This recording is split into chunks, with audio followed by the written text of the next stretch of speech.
سلامونه او نیکې هیلې ستړي مشئ ګرانو ملګرو اوریدونکو لوستونکو زده کوونکو او لر و بر هیوادوالو خدای دې وکړي چې روغ او جوړ به یاست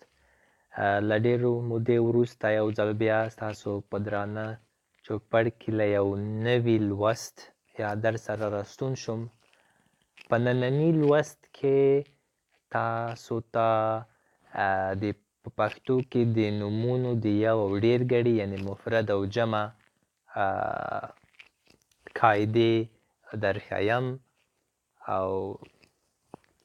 نو پیل کوو پر نرمه یې باندې په نرمه یې پایېدلې نومونه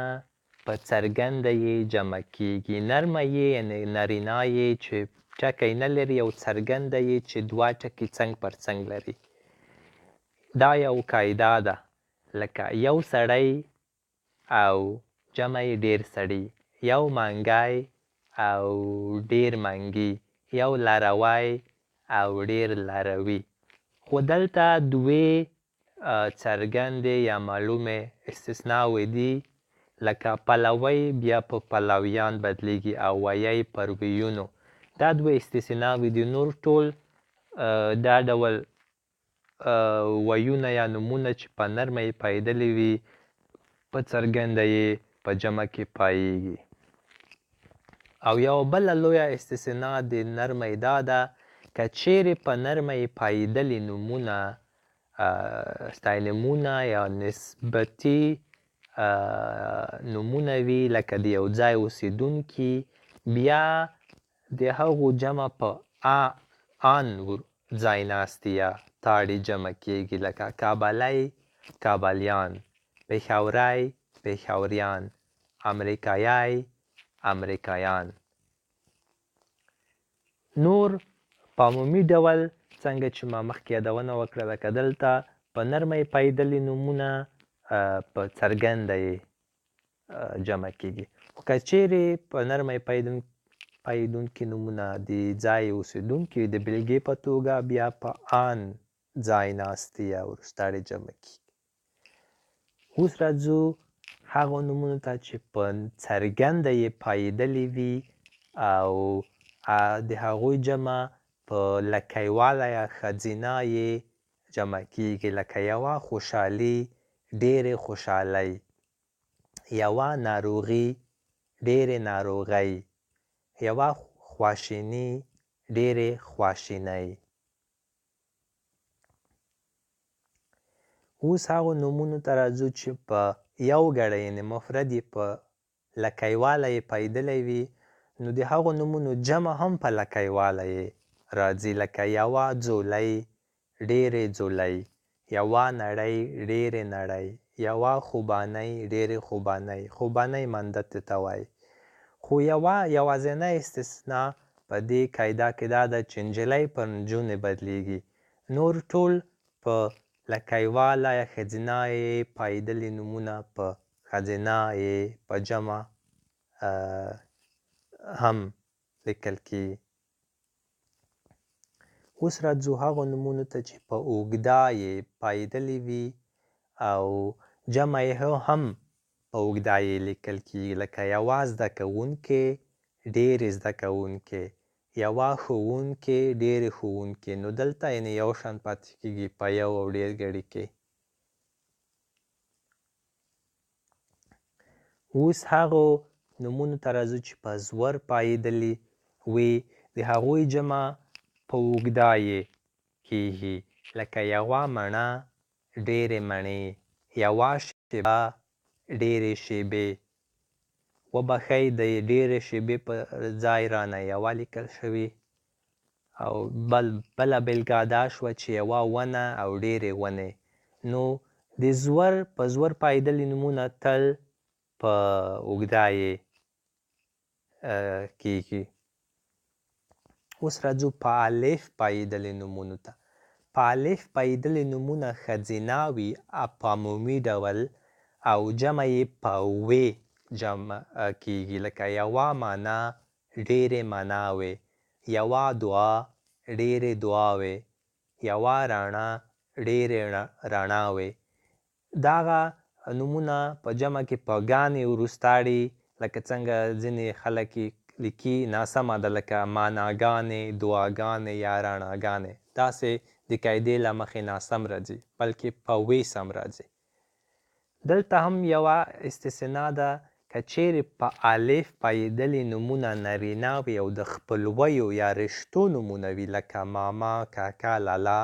د هغوی جمع بیا په ګان وروستاړي یا ځای ناستېږي، لکه د لاندې لیکلي دي په انځور کې وګورئ، لکه ماماګان، کاکاګان، لالاګان. او نور په عمومي ډول په الف پایېدلي نومونه ښځینه وي او په وې ځای ناستې یا تړې جمع کېږي. اوس راځو اوږد واو ته. په اوږد واو پایېدلي نومونه په ګانې وروستاړي جمع کېږي او په اوږد واو پایېدلي نومونه تل ښځینه وي. د اوږد واو غږ توپیرول مهم دی په دې برخه کې، ځکه چې وروسته بیا لنډ واو ته راځو. د اوږد واو غږ چې په دې سور رنګه څلورګوټو کې وګورئ، په انګریزي حروف ورسره لیکل شوی، یعنې او دی، او. لکه د بېلګې په توګه یوه بیزو، ډېرې بیزوګانې. یوه سکالو، ډېرې سکالوګانې. سکالو موضوع ته وایي. بله بېلګه یوه ښارو، ډېرې ښاروګانې. یوه زانګو، ډېرې زانګوګانې. یعنې په اوږد واو پایېدلي نومونه تل ښځینه وي او په ګانې وروستاړي په جمع کې کېږي. اوس راځو لنډ واو ته. په لنډ واو پایېدلي نومونه بیا تل نارینه وي او جمع یې په ګان کېږي. او د لنډ واو غږ چې دی او دی. په دې سور رنګه څلورګوټو کې تاسو وګورئ انګریزي توری هم ورسره شته، او. لکه لیړو، لیړوګان. لیړو یعنې بینډۍ ته وایي. او الو، الوګان. ټاپو، ټاپوګان. ټاپو چې انګریزي کې ورته آیلند وایي، یعنې په اوبو کې یوه وړه وچه. همدارنګه کدو، کدوګان چې نن سبا پر کدوانو دود شوی او دا ګاپ پکې غورځېدلی. یو ځل بیا یادوم، په اوږد واو پایېدلي نومونه ښځینه وي او په ګانې وروستاړي پایېږي او په لنډ واو پایېدلي نومونه نارینه وي او په ګان وروستاړي جمع کېږي. اوس راځو هغو نومونو ته چې په یېګانو لکه څرګنده یې، نرمه یې او الف یا زور نه وي پایېدلي، بلکې پر بېواک غږ پایېدلي وي نو او ژوندي څیزونه وي، نو د هغو جمع په ان پای مومي. بېواک غږ هغه غږ دی چې د دوی د تلفظ په ادا کولو کې د هوا جریان کوم خنډ سره مخامخېږي. بېواک غږ هغه ټول غږونه دي چې له الف، زور، یې، څرګنده یې او لنډ او اوږد واو پرته. ځکه چې الف، زور، اوږده یې، څرګنده یې، لنډ او اوږد واو دا خپلواک غږونه دي، یعنې د دوی په ادا کولو کې هوا جریان له کوم خنډ سره نه مخامخېږي. او نور پاتې غږونه ټول بېواک غږونه وي، لکه ب، پ، ت، ټ، کاف، ګاف، لام، میم، نون او ر، ز، ړ او داسې نور. اوس راځو یو څو بېلګو ته. هلک په هلکان جمع کېږي، یو خو دا چې د هلک کې دا کاف چې دی دا یو بېواک غږ دی او هلک ژوندی یعنې ساکښ څیز دی، نو ځکه په ان جمع کېږي. همدارنګه لیکوال او لیکوالان. په لیکوال کې دا لام چې دی یو بېواک غږ دی او لیکوال یو ژوندی یا ساکښ څیز دی، نو په ان جمع کېږي. همداراز ځوان او ځوانان. په ځوان کې دا نون هم یو بېواک غږ دی، څنګه چې ما مخکې یادونه وکړه. نو او ژوندی څیز دی یعنې ساکښ دی، نو په ځوانان جمع کېږي، یعنې په ان وروستاړی. او ګل، ګلان. دا ګل د بیالوژۍ له مخې بیا په ژوندیو یا ساکښو څیزونو کې راځي، نو ځکه یې په ان وروستاړی جمع کوو. اوس راځو هغو څیزونو ته چې ژوندي نه وي او په بې واک غږ پایدلې وي نو هغه بیا په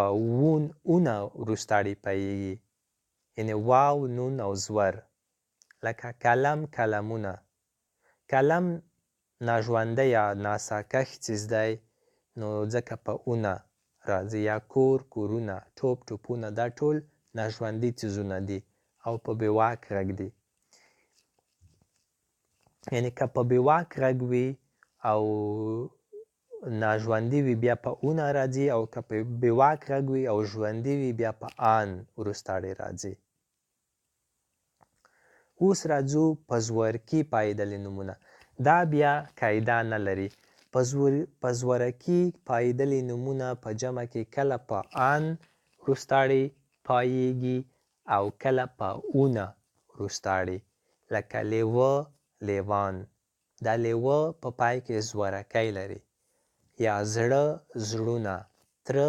ترونه کارغه کارغان یعنې دا ډول نومونه په زورکي چې پایدلې وي قاعده نه لري نو دا باید په یاد زده شي اوس راځو د ځینې رشتو نومونو ته په پښتو کې چې هغه هم بې قاعدې وي لکه مور پر میندې بلې ورور پر ورونه ورونه باید دا نون ولري که چیرې بې نونه ولیکو یعنې ورونه ولیکو بیا داسې هم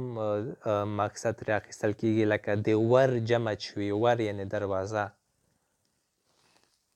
زوی پر زامن لور پر لوڼه یا لورګانې خور پر خویندې خورګانې نه خورګانې ناسم دی ترور پر ترایندې ترورګانې ناسم دی ترایندې سم او وراره په ورېرونه او همداسې نور دا وه نننی لوست خدای دې وکړي چې د خوښې وړ مو ګرځېدلی وي تر بلې ویډیو یا لوست پورې مو په خدای سپارم هې چارې